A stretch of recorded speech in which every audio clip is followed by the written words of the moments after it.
Harvard students aren't smarter than you. They don't have bigger brains. They don't have magical memory. They're not born elite. But they do have something else, a system. And that system gives them an unfair advantage. While you're rereading notes like an idiot, they're rewiring their brain in real time. While you're cramming the night before, they're locking information in permanently. Same textbooks, same internet, completely different results. I'm about to show you exactly what they're doing. And by the end of this, you'll never study the same way again. Chapter 1. The Illusion of Intelligence. Most people think Harvard students are geniuses. Wrong. Psychologist Anders Ericsson spent decades studying top performers. His conclusion? Talent is overrated. Performance comes from systems, not IQ, not luck, systems. Harvard doesn't select geniuses. It selects people who already know how to learn. And then it upgrades that system. But here's the problem, though. You think you're learning. You're not. You read notes, highlight pages, watch lectures. Feels productive, feels smart. It's useless. This is called the illusion of competence. Researchers in Make It Stick prove this. When you reread something, it feels familiar. So your brain lies to you. Yeah, I know this. No, you don't. Recognition is not memory. Harvard students know this. So they don't reread. They interrogate. After every lecture, they close everything. And they ask, what did I just learn? No notes, no hints, just recall. If they can't explain it simply, they don't understand it. You read passively. They retrieve aggressively. That's advantage number 1. Chapter 2. The feedback loop from hell. Most people avoid mistakes. Harvard students chase them. Why? Because mistakes are biological gold. Robert Bjork calls this desirable difficulty. When you struggle, your brain flags it as important.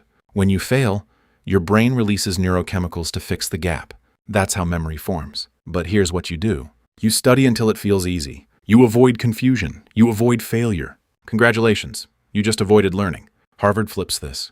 They create constant pressure. Cold calls in class, rapid questioning, public mistakes. It's uncomfortable. It's supposed to be because pressure forces retrieval. Retrieval strengthens memory. Example, you read a chapter, then immediately test yourself. You get half wrong. Perfect. Now your brain knows exactly what matters. Then you fix it. Then test again. Cycle repeats. Fast, brutal, effective. But here's the problem, though. Even if you test yourself, you'll still forget everything because your brain is broken. Chapter 3. Your brain is a leaky bucket. You learned something today. Tomorrow, half gone. Next week, 90% gone. Hermann Ebbinghaus discovered this in 1885. It's called the forgetting curve, and it's brutal. Most people ignore it.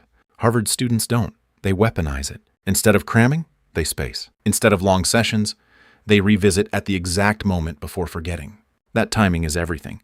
Too early, waste of time. Too late, start over. Perfect timing, memory locked, permanently. This is spaced repetition. Used by med students, used by language learners, used by anyone serious. Tools like Anki automate it. But the principle matters more than the tool. Short sessions, repeated over time. That beats your 6-hour cram session. Every time. You think intensity wins. Wrong. Consistency beats intensity, always. Hit subscribe before you forget this. We fix leaks here. Chapter 4. Environment is the hidden advantage. You think Harvard wins because of professors. Wrong. It's the environment. You're studying with distractions. Phone buzzing, tabs open, music playing, notifications everywhere. Your brain is fractured. Cal Newport calls this attention residue. Every time you switch tasks, part of your brain stays behind. University of California found it takes 23 minutes to refocus. 23 minutes. You switch every 3 minutes. Do the math. You never focus. Harvard students create artificial scarcity. Libraries with silence rules. Study groups with strict focus. No phones, no noise. Deep work. Sustained concentration. That's where learning happens. Not in chaos. But here's the thing, though. Focus alone isn't enough. You can focus hard and still learn slowly. Chapter 5. They don't learn more. They learn less.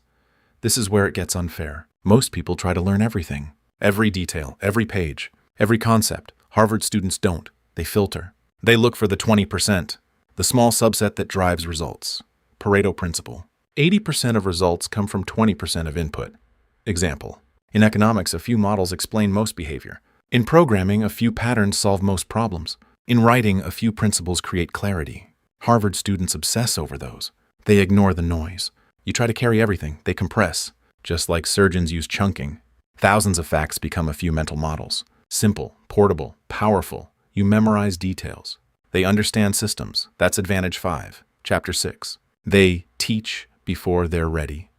Most people wait until they understand something. before they explain it. Harvard students do the opposite. They teach immediately, even when they're confused, especially when they're confused. Why? Because teaching exposes gaps. If you can't explain it, you don't understand it. Simple. Studies show that preparing to teach improves retention dramatically because it forces structure, clarity, precision. So here's what they do. Learn something, explain it out loud. Fix the gaps, repeat, fast feedback loop. You keep knowledge in your head. They externalize it. That's why they improve faster. Chapter 7. The real unfair advantage. You think it's intelligence. You think it's resources. You think it's Harvard? Wrong. The real advantage is speed of feedback. Harvard students don't wait weeks to find out they're wrong. They know immediately. Every class, every discussion, every assignment. Constant correction, constant adjustment. That's how they compress years into months. You study, then test later. They test while studying. Big difference. But here's the problem though. Even if you copy all of this, most of you won't. You'll watch this, feel motivated, do nothing. Because your environment is still broken. Your habits are still weak. Your brain is still addicted to distraction. And until you fix that, none of this matters. That's why I made this video breaking down exactly how to eliminate distraction and rewire your brain for deep focus. Because without focus, all of this is useless. Watch it next. Create a new script and title.